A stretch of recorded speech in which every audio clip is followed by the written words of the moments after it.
The reflection in the mirror wasn't just wrong. It was shifting, its features melting and reforming like wax held too close to a flame. A coppery tang filled the air. The smell of blood, thick and metallic, clinging to the back of the throat. The hands scrubbing at the skin felt foreign, moving with a jerky, frantic energy that didn't belong to their owner. Whispers slithered from the corners of the room. Not words, but sensations. Cold, damp promises that prickled the skin. Every blink brought a new horror. The eyes in the reflection blinked out of sync, one staying open, staring with a hollow, knowing gaze. The mirror's surface grew sticky to the touch, as if coated in a thin film of something warm and organic. This wasn't a stranger's face. It was something older, something that had been waiting in the glass, hungering for a way out. And as the last shred of familiarity dissolved, a primal dread took hold. The terrifying realization that the reflection was no longer a reflection at all. Not a monster's, but something in between. Something that was almost you. A faint scent of ozone and damp earth hangs in the air, thick enough to taste. This isn't a nightmare. Monday dawned in Perdition Springs, Texas. A day beginning like any other in that forgotten town. Then, a sudden, violent crack shattered the morning's fragile quiet. The sound was sharp, final, like the world itself splitting open. And as the last echo died, the screen went black. The town of Perdition Springs appears, at first glance, to be a picture of sun-drenched American perfection. Children board the bus under a clear sky, and an elderly man tends to his immaculate lawn. But this serenity is a mask. A fragile skin stretched over something far older and far darker. Because when the sun sets here, the rules change. And Perdition Springs prepares to shed its skin. Perdition Springs, population 147, a quiet dot on the map between Dallas and nowhere. Famous for its peach cobbler, its high school football team, and its secret. A secret so deeply woven into the fabric of daily life that people don't discuss it. They simply endure it. We meet our main character, John, a mechanic in his 40s, with kind eyes that hold a deep, weary exhaustion. His workshop smells of ozone from old sparks and the faint metallic tang of rust. Every evening, he hears it. The low, persistent scratching from the walls, a sound he's learned to live with, but never to name. Sarah Miller, a librarian with a nervous habit of touching her cheek, kept her husband's rules. Their neighbor, Mike, a conspiracy theorist who worked at the gas station, watched from next door. John Miller had always followed Rule 1. Go to bed alone. Tonight, a strange, metallic scent clung to the air. Rule 2. The first look must be in the family mirror in the hall, never your own. Rule 3. You never, ever comment on the changes. Not a single word. The air carried the faint, metallic scent of old pipes and something sweetly decaying. Every surface felt unnaturally cold to the touch, as if the warmth had been siphoned away overnight. A low, persistent hum, just at the edge of hearing, vibrated through the floorboards. Morning light cut through the kitchen window as John and Sarah sat with their coffee. Their eyes met for just a moment. A flicker of recognition, followed by deliberate avoidance. "Sleep okay?" Sarah asked, her smile not reaching her eyes. "Like a rock," John replied without looking up. "You?" "Same." Both were lying. The sleep was never restful. A heavy, drugged stupor that left you waking feeling rearranged. John was in his garage, tuning old Man Henderson's truck, when the air grew thick with the scent of ozone and rust. A low, persistent scratching echoed from the truck's undercarriage, like metal on bone. His hands trembled as a primal dread took hold. The ordinary garage now a cage of whispered threats. Henderson's eyes, normally a pale blue, now gleam with flecks of hazel. His nose appears broader, subtly wrong. Old Man Henderson chuckles, but his eyes are vacant and cold. "Think she'll make it to Reno this time, John?" John, focused on the engine, replies flatly, "Should do." Plugs were foul. This is the dance.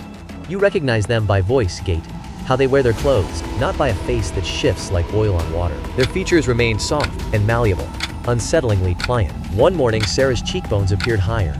The next, her jaw had squared. John's own eyes would shift from deep brown to a murky greenish-gray without warning. Each alteration was subtle, yet carried the damp, metallic scent of something profoundly wrong. Always subtle, but it's there. You see it, right? Mike's voice dropped to a whisper as he gestured toward Henderson. His ears, they're lower today. Yesterday, they were higher. John's reply came low and sharp, a warning etched in gravel. "Mike, don't." Ignoring him, Mike pressed on, his gaze fixed on the canyon mouth. "Why does that fog roll in from the canyon every single night, John?" The question hung in the damp air, carrying the scent of wet stone and something faintly metallic, like old pennies. The fog wasn't natural. It hung thick and cloying, a physical presence that pressed against the skin. Its scent was unnatural too, a sickly sweetness, like overripe peaches left to rot in a damp cellar. Beneath that cloying fruitiness lurked another odor, dry and chalky, like wet stone ground to dust. This was no weather. This was something else, breathing. And then we wake up like this. The town's oldest story, a whisper from the founding settlers, speaks of clay dream, that the land itself is dreaming, and it dreams of us. In its sleep, it reshapes us, trying to get the faces right. The next morning, Sarah's resolve crumbled. In the privacy of her bathroom, she broke rule 2. She opened her own compact mirror, a metallic click echoing in the tiled space. The air grew heavy with ozone as she prepared to look before heading to the hall. Her breath catches as she stares at the mirror. The reflection is her own, yet it's not. Features writhe and settle before her, solidifying into an unfamiliar, terrifying version of herself. The greatest terror isn't the change, it's the process, the moment of becoming. And Sarah just witnessed it. Deeply shaken, her voice was barely a whisper when she told John what she saw. The air still carried the faint, metallic scent of ozone from the unholy transformation. For the first time, they speak the unspeakable. Sarah's voice trembles, barely a whisper. Her words carry a damp, metallic scent, like old coins left in rain. It's not just swapping faces, John. A low, wet scratching sound seems to answer from the walls. It's mixing them. It's borrowing pieces. The air grows heavy, thick with ozone. I saw Mrs. Gable's chin rested on me today, but then I watched it form from nothing. John's facade crumbled, his voice cracking as he confessed, I know. I've started seeing memories that aren't mine, he whispered, the air thick with the scent of ozone and decay. Each flash was a phantom touch, cold and sticky, leaving him paralyzed by the unknown. A fishing trip I never took, a birthday party in a house I've never seen. The horror of Perdition Springs revealed itself. It wasn't just skin deep. The fog, the clay dream, it was mixing their souls. A scent of damp earth and ozone clung to the air, thick as the dread settling in my chest. The town wasn't just altering their faces. It was erasing their very identities, homogenizing their memories into a single, shared consciousness. In the canyon where the fog first crept into the world, Mike made a discovery. He showed John and Sarah the grainy video on his phone. A cluster of unnaturally smooth stones, their surfaces weeping a thick, opalescent fluid. The stones were vaguely, horrifyingly, shaped like human faces.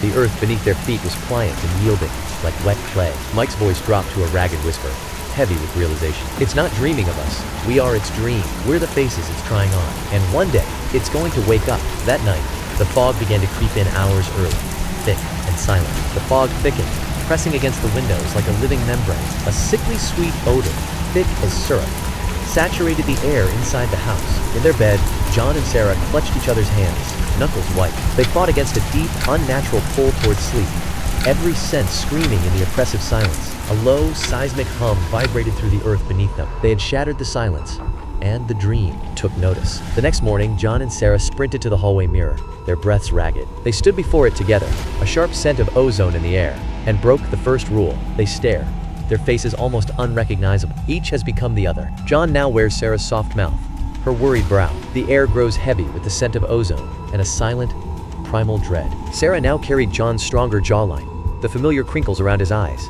a grotesque, beautiful fusion of their features. Their horror deepened as they glimpsed the hallway in the mirror's reflection. The family photos along the wall were shifting, the faces within them slowly melting into one another. Each portrait became a twisted echo of their own fused reflection, a silent confirmation of the impossible. The town square of Perdition Springs. Noon. It's bustling, but the camera moves in slow motion. We see the residents interacting. A baker handing bread, friends sharing a joke, children chasing pigeons. But look closer. There's a wrongness in their movements, a fractional delay between thought and action, like puppets on invisible strings. The mailman's laugh now echoed with the sheriff's distinct, booming cadence. The baker moved with the ballerina's fluid, impossible grace, gliding behind the counter. Old Man Henderson's eyes, once milky, now held the exact, vibrant blue of the little girl skipping rope outside. John and Sarah sat on the park bench, the air thick with the scent of damp earth and a creeping, metallic tang. Their hands remained intertwined, fingers now fused in a permanent, inseparable union. Their faces had settled into a single, shared expression, features softened and blurred, as if viewed through rain-streaked glass. When their gazes met, a profound, aching tenderness lingered, yet beneath it simmered a mutual, bone-deep sorrow. The air grew thick with the scent of damp earth and the faint, metallic tang of forgotten tears. They are no longer John and Sarah. They have become extensions of this town, just as the town has seeped into their very essence. There is no escape from Perdition Springs. The thick, clinging fog ensures that. The borders here are soft, permeable. They shift, like the mist itself, a trick of perception that traps the unwary. The air carries the scent of wet earth and distant metallic decay, a warning you can taste, so the people stay, their lives unfolding in the shadow of the forgotten. They live, breathing air thick with the scent of damp earth and old paper. They love, their touches growing cold and unfamiliar to their own flesh. They forget what they originally looked like, the memory peeling away like old paint. They forget which memories were truly theirs. So the question isn't about the face in your mirror tomorrow. The question is, when the dream finally wakes up and opens its eyes. From this dizzying height, the rock formations resembled two colossal, sealed eyelids, a metallic scent, like cold iron, hung in the thin air. The narrator's voice dropped to a near inaudible whisper, heavy with a primal dread. What face will it be wearing?